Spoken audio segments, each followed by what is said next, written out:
emergence trauma was a word that he, over a conversation at lunch, coined. And I thought, oh my God, Mike, emergence trauma. And he had written a nice little article, a press release for me, and emergence trauma was this theme that he brought up. And I thought, oh my God, it's not post-traumatic stress trauma, it's emergence trauma. We just emerged out of 2 years of trauma, did we not, collectively, as a 100th monkey effect? If you're talking about a consciousness, a negative consciousness on the planet, right? That collective consciousness can also be very negative. So when Mike brings up this emergence trauma idea, I was like, oh my gosh, I jammed onto it. We had lunch at Honor Bar in Montecito, and then he and I worked through this emergence trauma framework. Number one, identify the trauma in emergence trauma. Identify your trauma. Step two, how has this trauma affected your life? Identify the people in your life who can support you in your emergence. 4, what is your vision of the emergence?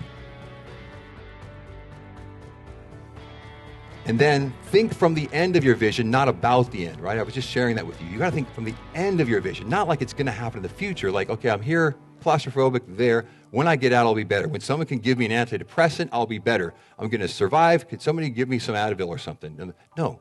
In the moment, you take your power back. Your present moment awareness, your now-ist prowess, if you will, that's your power. And when you can do that and connect consistently to the present moment with the power of your awareness, and given this type of framework, you can take your friends, your family, your life, you can take them out of emergence into a new way of life, a new way of thinking. And then when you have anything, you just want to give it away. You have a lot of anything, when you figure something out, you just want to pay it forward. Emergence trauma became a very real thing in my life. Because yes, I survived, I thrived, I don't have any of this negative energy on me, I have no numbness, no brain fog, all these long haulers that Mike's book mentioned, I shred all those symptoms. There's 200 and some of these long haulers, these long hauler syndromes, and I had one of the worst. And emergence trauma can creep up, it can hang on to you. So for me, this is a very common look, I'm sure, for America, for the world, for trauma, for stress, for your daily living, right?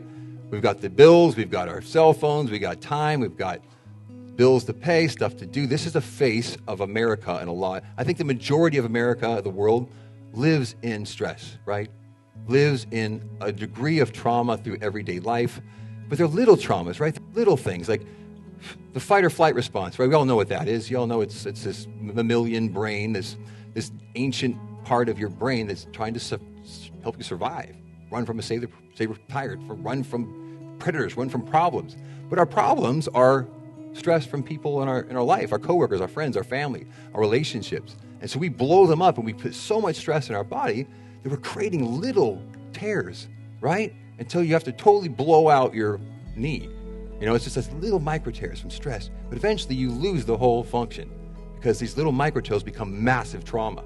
I think that's what we've gone through, this trauma. So when Mike said emergence trauma, I thought, oh my God, there's hope in that, but there's also the word trauma.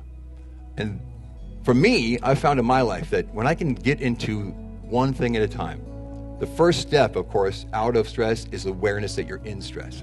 Awareness is the key to transmutation.